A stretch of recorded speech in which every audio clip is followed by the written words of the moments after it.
Testing, 1, 2, 3, testing. Welcome, survivors. This is Yuri Knight of the Pseudo Posse, and today I'm going to showcase a simple to build, completely overpowered base that utilizes the insanely buffed stun baton courtesy of the intellect mastery perks. Combined with the repulsor mod, this base becomes powerful as hell, even against late game stage hordes. In this video, I'll present the super simple option, along with a more diabolical version that involves electric traps, or alternatively, an endless zombie loop. The level of creativity you can have with this simple design is unmatched. So let's dive into the inner workings of the Horde base and how you can modify it to absolutely mess with those poor hapless zombies. The principal concept of this base actually stems from a recent melee base I did where zombies would pass by the player and more or less leave them alone despite clear visibility. The working theory here is that zombies move by so fast, by the time they have line of sight, it's too late and they continue to move along. This base tricked zombies to run past the player towards a zombie dropper slide that connected to the player position. Electric fence posts slowed them down around the murder hole so the player could get easy melee hits. If you haven't seen this video before,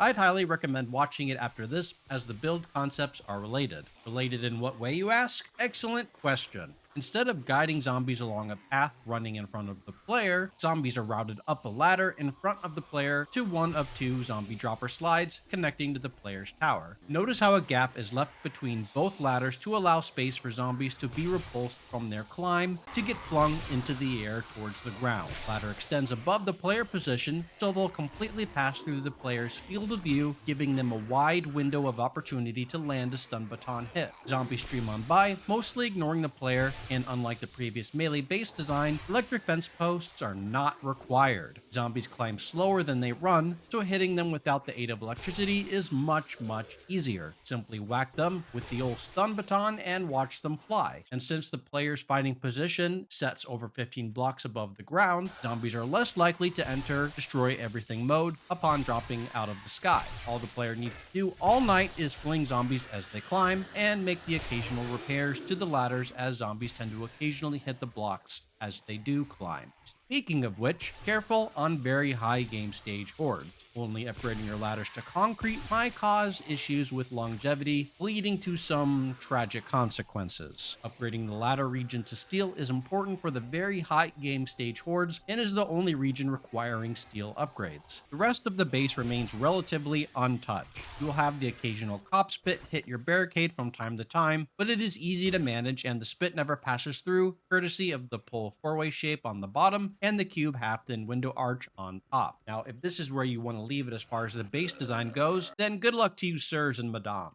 But if you're willing to put in a bit of extra work, we can truly make this base diabolical. Since you need to be perked into intellect for the stun batons and mastery skills, it isn't a giant leap from there to assume that you've also acquired some points in advanced engineering and have the suitable crafting skills to build electric traps like fence posts and dart traps. So instead of flinging zombies onto the ground with your stun baton, why not fling them into a small pit lined with electric fence posts and dart traps and just shred the horde into submission? Why not indeed? You do not need a deep pit. About 3 blocks deep will suffice, since we are already high enough to prevent destroy everything mode, plus the traps also reset this mode, so we're doubly secure. The only thing you need to determine is where to put the pit in relation to the tower. And for that, I conducted a simple science experiment whereby I launched zombies of different sizes and weights to see where they'd land. Some were overachievers and landed beyond the length of my test apparatus, but even still I was able to estimate roughly the region in which they'd land. So given the spread of where my test subjects landed, I was able to map out a region to catch roughly 90% of flying zombies. Dart traps were placed along one side only, as I felt another row of dart traps would be overkill. And electric fence posts lined the trajectory darts take from each dart trap. Each row of dart trap and fence post is triggered by a corresponding tripwire running along the same region as the fence post. So zombies passing through a tripwire will activate the fence post and dart trap for that given row, stunning and delivering high amounts of damage, and in most cases leading to outright death, or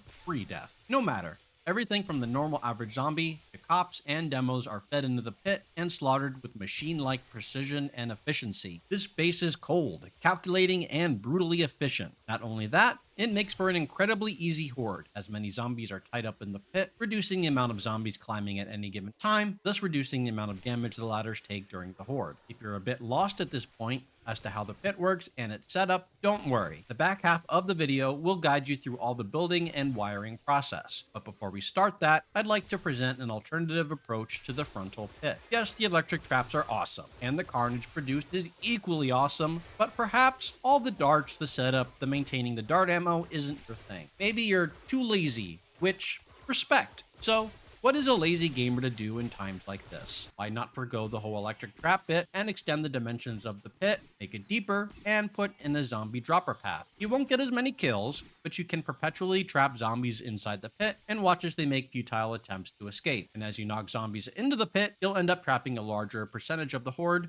making your life incredibly easy. See what I mean about creativity with this base design? You can stick with just the tower, or add all sorts of clever devices, obstacles, traps in the front where zombies land, and really force them into undesirable situations. Undesirable from their point of view, but absolutely wonderful for us. I hope you all feel suitably inspired now to go forth and build your version of this base, and I'd love to hear all about how you tweak the design for your personal use in the comments. The wilder, the better. And for more ideas of how to mess with zombies, go check out our recent 2.0 block-shaped video. As promised, here is the building guide to the base, which is incredibly easy. Let's start with the layout of the player's tower. 2 cubes in the center at the bottom with 2 ramps on either side. From the ramps, extend 4 additional blocks up and complete with a straight row of blocks which will serve as the backside of the base. Plop a double door in the back which will be used as the player entrance, then proceed to put in a floor and build up the walls a minimum of 15 blocks above the ground. Upon reaching the top, put in a floor and leave an opening for a ladder which will extend from 2 blocks above the bottom floor to the opening we just left. Next, place 2 cube columns on either side of the 2-block wide cube wall of the tower just in front of the ramp blocks. Leave a single block gap between those columns and the tower. At a minimum, build these columns 3 blocks higher than the player's fighting position. Place ladders facing each other along each column. At the top of the ladder columns, build out 4 blocks on each side. Place 3 blocks of ramp 6-meter 03 colored in red. You might run into stability issues before you can complete the slide depending on build material. But next, place some ramp 6-meter 02 shapes in front of the slide, not only to provide some stability for the slide itself, but also to prevent zombies from getting stuck entering the slide, which can cause them to bash on the blocks. Build up the sides of your tower walls to match the height of the ramp 6-meter 03 shapes and extend the pathway towards the red shapes. This will also provide enough stability to finish the slide. Add another row of the ramp 6-meter 03 shapes on top of the first row, but having opposite rotation, and cover the top of the slide with a row of cube half shapes. Add another set of ramp 6-meter 02 shapes on the other side of the slide for stability reasons. On the player fighting position, place 2 pull 4-ways on the bottom, and top it off with the cube half thin window arch. Feel free to use different blocks for the defensive barricade, just make sure you can easily hit through the shapes with the stun baton. Add some doors to each side and some ladders from the door down to the floor. Add in the walls around the fighting position to prevent zombies from simply jumping inside, and cap it off of the roof, leaving an opening for ladder access to the roof to place spikes. That's it for the tower itself. Can't get any simpler than that for a build. If, however, you are curious about the dart trap pit, stick around for this next part. Starting from our little test apparatus from earlier, eliminate all blocks before the row marked number 4. This will serve as the edge of our pit closest to the tower. As we had zombies overextending our test apparatus in the landing tests, extend the opposing border an additional 6 to 7 blocks from what was the 11th row of our test setup. The overall width of the pit perimeter will be 6 blocks wide, centered in front of the ladders. Dig the pit 4 blocks deep, but the effective depth of the pit will be 3 blocks, as the bottom layer will be covered with blocks. Along one side of the pit, line it with arrow slit shapes, which will cover the dart traps and allow the darts to pass through. All you need is one side, but if you love to over-engineer, feel free to line both sides of the pit with arrow slits. On the sides of the pit, carve out an additional region 3 blocks wide on the side of the arrow slit blocks. Run up each arrow slit block, place a corresponding dart trap with the arrow facing the slit. Stack them 2 high all the way down the line, and behind each dart trap, place 1 electric fence post and 1 tripwire behind the fence post. You'll want to do something similar on the other side, except you'll just have a row of fence posts and tripwires, but no dart traps. Wiring is tedious, but easy. Start from inside the tower, and from your generator, connect to a switch. You'll need 2 generators to ensure you have enough power at any given time. 1 generator goes to 1 switch. Each switch will get wired to one of 2 relays which sit right above the tripwires along the side with no dart traps. Each relay will connect to half of the trap setup. From the first relay, connect to the closest tripwire. From this tripwire, connect it to the opposing tripwire on the dart trap side. You'll notice a purple wire appear which signifies that 2 tripwires have been connected. From the second tripwire, connect to the closest fence post. From this fence post, connect it to the opposing fence post on the opposite side. This will create a blue wire signifying that 2 electric fence posts are connected. Return to the tripwire on the dart trap side and connect both dart traps in front of that tripwire. You will repeat this process all the way down the line, from relay to tripwire, to second tripwire, to fence post, to second fence post, from second tripwire to both dart traps.